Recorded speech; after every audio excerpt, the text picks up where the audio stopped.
යස් යාළුවනේ එහෙනම් ඒ ටෙස්ට් එකත් පාස් වුණා. හායි යාළුවනේ කොහොමද? ටික දවසකට පස්සේ අදත් මම ඔයාලට දෙන්න ආවා ඩුබයි වල ඩ්‍රයිවිං ලයිසන් එක ගන්න කොහොමද පාර්ට් 2 එක. තියරි එක්සෑම් එකට එනකම් මම ඔයාලට කියලා දුන්නා. දැන් මට තියරි එක්සෑම් එකෙන් පස්සේ තියෙන්නේ රෝඩ් ට්‍රේනින් එක තියෙන්නේ. දැන් මම අද යනවා පළවෙනි දවස් ඒකට. අද තමයි මම ඩුබයි වල පළවෙනි වතාවට වාහනය පදින්න යන පළවෙනි දවස මේ.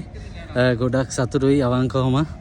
හිතේ තිබ්බ ලොකු ආශාවක් ටිකින් ටික හැබෑ වෙනවා. ආසයි ඉක්මනට හැබෑ කරගන්න.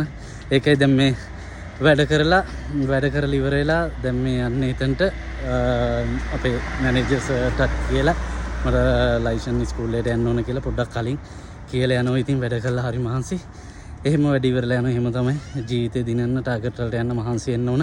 කට්ට ගන්න ඕන. කට්ට කෑවොත් අපිට පුළුවන් දවසක hina වෙලා අපේ අතීතේ මතක් කරගෙන අපිට සතුටින් ඉන්න අපේ අනාගතය සතුටින් ඉන්න අපේ ටාගට් වලට යන්න ඔයාලට පුළුවන්. අපි මහන්සි වෙලා වැඩ කරලා කොහොම හරි ගේමක් ගහමු. ඉතින් යාළුවනේ මං ඊට අමතරව පොඩි ඔයාලට මොටිවේෂන් එකක් දුන්නා. මම කියන්නම් කොහොමද වෙන්නේ කියලා. ඊට පස්සේ ස්කූල් එකට ගිහිල්ලා ඉවරලා වාහනේ ඩ්‍රයිව් කරලා ඒ ටික මම කියන්නම්. කොහොම හරි මට තියෙනවා ක්ලාසස් 12ක්.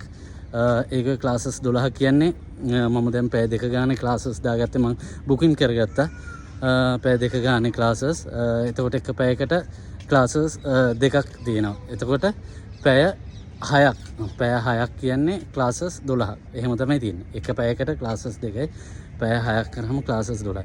ඒකෙන් එක පැයක් තියෙනවා නයිට් ක්ලාස් එක. ඒක තියෙන්නේ අන්තිමට. මේ ඩේ ක්ලාසස් ටික ඔක්කොම කරලා ඉවරලා අන්තිමට තමයි නයිට් ක්ලාස් එක තියෙන්නේ. ඊට පස්සේ මගේ ඩ්‍රයිවිං ඇසෙස්මන්ට් එක තියෙන්නේ. අපි බලමු. ඉතින් ওই ටික තමයි ගොඩක් ඔයාලට අවශ්‍ය වන්නේ දැනගන්න රෝඩ් ට්‍රේනින් එකේ. රෝඩ් ට්‍රේනින් එකේ මොකද වෙන්නේ කියලා මම කියන්නම් ඔයාලට. ඒකට ගිහිල්ලා ඉවරලා බලලා මම කියන්නම් ඒක කොහොමද වෙන්නේ කියලා. හරි එහෙනම් හැමෝටම ජය වේවා.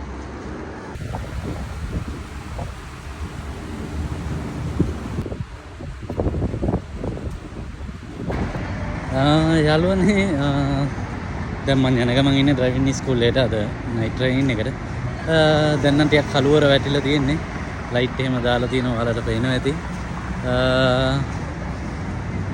තව විනාඩි 10ක් විතර තියෙනවා පයින් යන්න. එතනට ගිහිල්ලා ඉවරලා අද පැයේ තියෙන්නේ මට ක්ලාස් එක නයිට් ට්‍රේනින් එකේ. බලමු අපි ගිහිල්ලා ඉවරලා අද පළවෙනි දවසේ ඩුබයි වල රැයක වාහනයක් පදින ඒ අත්දැකීමත් ලබා ගන්න මට පුළුවන් වුණ එක ගැන සතුටු වෙනවා ඉක්මනට. එහෙනම් අපි අත්දැකීමත් ලබාගෙන අපි බලමු ඊට පස්සේ මොකද වෙන්නේ කියලා.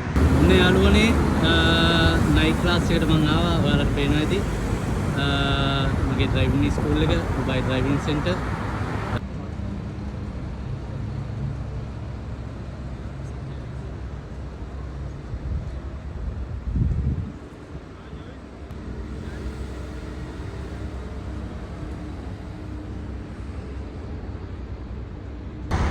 හායි යාළුවනේ සුබ දවසක් ඔයාලට.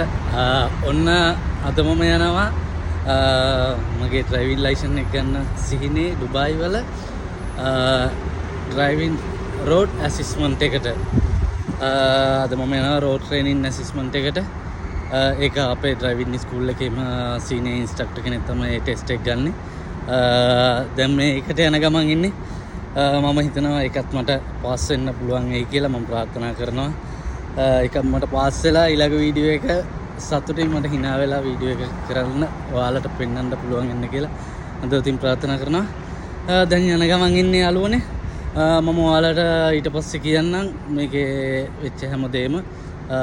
තව මොන හරි දැනගන්න දෙයක් තියෙනවා මට මතක් වුණොත් මම ඒකත් එක්ක කියන්නම්. එහෙනම් දැනට මම සමුගන්න. එහෙනම් අපි හම්බෙමු.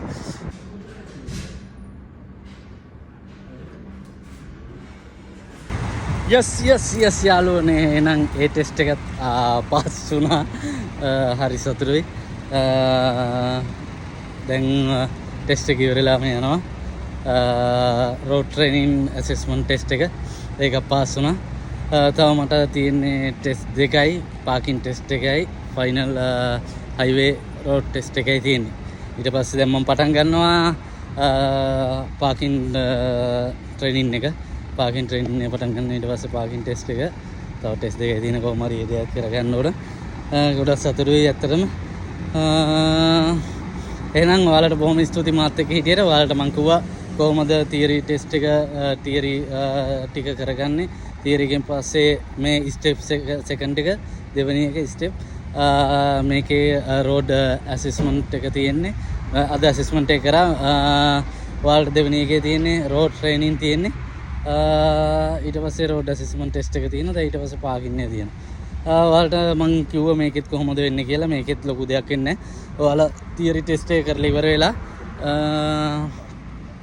ලයිසන් ස්කූල් එකට ගියන් පස්සේ එයාලා අපිට පුළුවන් ඩේට් වලට ටයිම් වලට දාලා දෙනවා. ඊට පස්සේ ඔයාගේ ඉන්ස්ට්‍රක්ටර් එක ඔයාට පාරේ ඩ්‍රයිව් කරන්න තියෙන්නේ ඉතින්. එතකොට එයා කියනවා එයා කියන විදිහට අපි ඩ්‍රයිව් කරන් තියෙන්නේ. ස්ටොප් කියලා තැන් වල නවත්තලා එතකොට එයා රයිට් එකට රයිට් ගියාම අපි රයිට් එකට ටර්න් කරන්න ඕන. ලෙෆ්ට් ගියාම ලෙෆ්ට් ටර්න් කරන්න ඕන. ඒ විදිහට ඉතින් පොඩි දේවල් ටිකක් තියෙන්නේ. ඒ ටික කරගන්න පුළුවන් හරිම ලේසි. මේ ඔය විදිහ තමයි කරගන්න තියෙන්නේ. මම ඔයාට තව ඊට පස්සේ ඊළඟ මම වීඩියෝ එකකින් ඔයාට කියන්නම් කොහොමද පාකින් ටෙස්ට් එක ගැන මොකද වෙන්නේ ඒ දේවල් ටික මම කියන්න. එහෙනම් හැමෝටම ජය වේවා. බොහොම ස්තුතියි මාත් එක්ක හිටියට. ආදරේ හැමෝටම.